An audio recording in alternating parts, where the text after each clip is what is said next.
l'écologie, en effet, c'est plus qu'un programme, c'est une vraie priorité pour notre avenir et celui de nos enfants. C'est pourquoi nous vous proposerons des projets réalisables, et pour la plupart, des projets réalisables à court terme.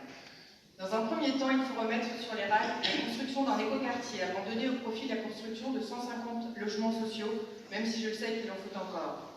Les objectifs d'un écoquartier sont notamment d'offrir un cadre de vie sain et sûr à ses habitants et de créer un lien social via de nombreux espaces publics. Promouvoir un mode de vie éco-responsable en favorisant la mobilité douce, une meilleure gestion des déchets, le tout dans des bâtiments peu énergivores, est aussi un objectif de la démarche. Et pourquoi pas imaginer dans un second temps aller chercher un label écoquartier. Il faut aussi valoriser le patrimoine arboré et éviter le tout béton. Pour ce faire, nous pouvons envisager d'organiser chaque année l'opération « Un enfant, un arbre » pour que chaque élève de CP plante un arbre en soutenant la création et l'entretien des jardins bio dans les écoles. À travers cette action, on embarque la ville, les écoles, les enfants et nous, les parents. Nous proposerons la réhabilitation du Champ de Mars pour en faire un lieu destiné à la fois aux scolaires et aussi pour les familles. C'est une très belle surface, bien située. Ce serait dommage de laisser ce grand terrain sans le repenser. Nous réfléchirons sur le bien-être animal, comme on a parlé de Guillaume, en créant un caliparc, un environnement approprié, comportant des abris et une aire de repos confortable, des espaces suffisants pour nos animaux domestiques. Nous savons que les animaux domestiques prennent une place prépondérante dans la vie des gens, c'est pourquoi il faut aussi s'en occuper. Nous mettrons à la disposition des jeunes agriculteurs des espaces fonciers agricoles de la ville, afin de les aider à se lancer dans une agriculture biologique, voire durable. Il est temps, je pense, de parler de ruralité dans une commune rurale.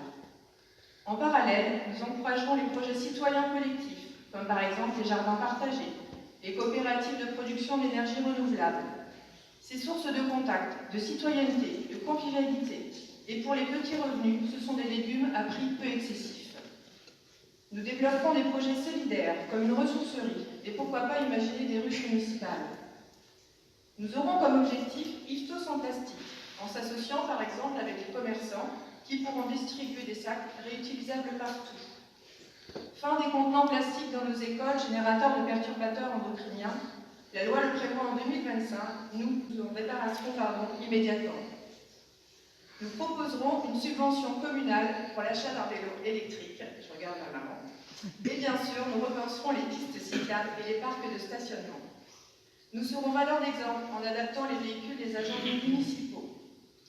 Le plus gros facteur de pollution est l'utilisation de nos voitures.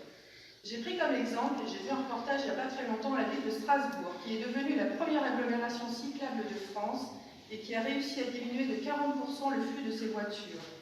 Au travers de ce projet, c'est aussi diminuer la pollution, retrouver une ville plus respirable et agréable à s'y balader. Pour cela, bien sûr, nous ferons des aménagements de nos routes, mais nous devrons tous faire des efforts et apprendre à vivre différemment. Cela aura un effet bénéfique sur la circulation dans le cœur de ville, accès plus facile chez nos commerçants, diminution du bruit, diminution de la pollution et amélioration de nos conditions de santé. Voilà, nous souhaitons à travers ces projets que je rappelle réalisables, sensibiliser les Iftotais à un mieux vivre tous ensemble dans cette ville que nous aimons tant.